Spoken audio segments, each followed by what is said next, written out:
नमस्कार शेतकरी बंधूंनो, मी प्रमोद भोसले। आज आलो आपण किर्ला या गावामध्ये, तालुका मंठा, जिल्हा जालना। आज आपण या ठिकाणी आपल्या कावेरी कंपनीचं जे तुरीचं वाण आहे, लाल तूर आहे, संपदा नावाचं। तर काकांनी या ठिकाणी आपली तूर या ठिकाणी लागवड केलेली आहे। काका राम राम। राम राम। तुमचा परिचय द्या या ठिकाणी। केशव साहेबराव खंदारे, किर्ला, तालुका मंठा, जिल्हा जालना। बर काका, या ठिकाणी आपली किती जमीन आहे? इथं 2 एकर आहे। 2 एकर आहे आणि पूर्ण बाकी पूर्ण शेत 18 एकर आहे। 18 एकर। बरं, तूर किती लागवड केली त्या ठिकाणी? पूर्ण 7.5 एकर आहे।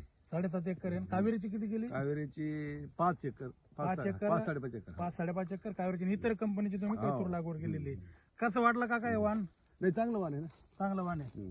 बरं, मला एक सांगा, आता या ठिकाणी आम्ही बऱ्याच रस्त्याने येताना पाहिलं की बऱ्याच ठिकाणी जी तूर आहे ती वाळलेली पाहिली, बरोबर आहे? यावर्षी पाणी बी थोडं जास्त झाला, तर त्या ठिकाणी तूर वाळलेली आहे। आता कावेरी कंपनीचं आपलं जे संपदा वाण आहे, तर कुठं वाळलेलं दिसतंय का तुम्हाला? नाही, वाळेल नाही ना। एखादा दांडा आहे का वाळलेला दिसतो तुम्हाला?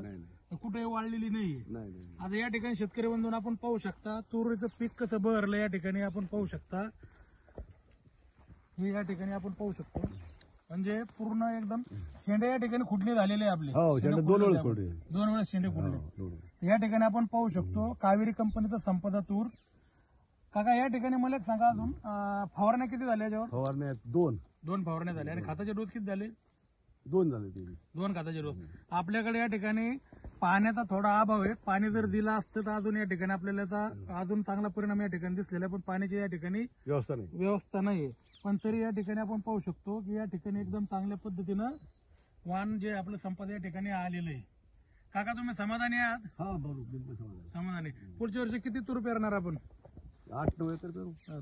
हे किती लागवड करणार त्यामध्ये? तरी 5-5.5 एकर करू आपण। 5-5.5 एकर हे या ठिकाणी लागवड करणार तुम्ही। तुमची काही नाराजी या ठिकाणी नाही? इतर शेतकऱ्यांना काय सांगणार तुम्ही? नाही, चांगलं वाण आहे हे। चांगलं वाण या ठिकाणी लागवड करायला काय अडचण नाही ना। तर या ठिकाणी आपण पाहू शकतो शेतकरी बंधूंनो, तुरीमध्ये 2 प्रकार असतात, एक पांढरी तूर आणि एक लाल तूर।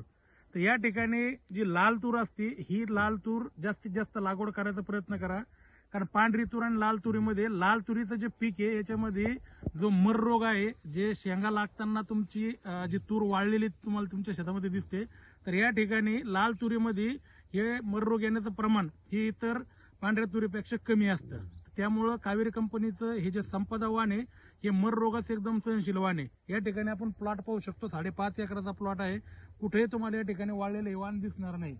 तर लाल तुरीचं जे पीक आहे हे सरासरी मर रोगात सहनशील आहे। दुसरं असं आहे की मार्केटमध्ये भावाचा आपण जर विचार केला तर 100-200 रुपयाचा फरक त्या ठिकाणी तुम्हाला त्या ठिकाणी जाणवतो, पांढऱ्या तुरीमध्ये आणि लाल तुरीमध्ये। पण या ठिकाणी मर रोग न आल्यामुळं या ठिकाणी तुमचं उत्पादन जे आहे ते पांढऱ्या तुरीपेक्षा चांगलं येतं। त्याच्यामुळं जी भावाची तुमची त्या ठिकाणी कमतरता आहे ती उत्पन्नामध्ये भरून निघते। तर मी सर्वांना अशी विनंती करतो की कावेरी कंपनीचं जे संपदा वाण आहे हे निश्चितच आपल्या शेतामध्ये पुढच्या वर्षी लागवड करा आणि भरघोस उत्पादन घ्या। धन्यवाद।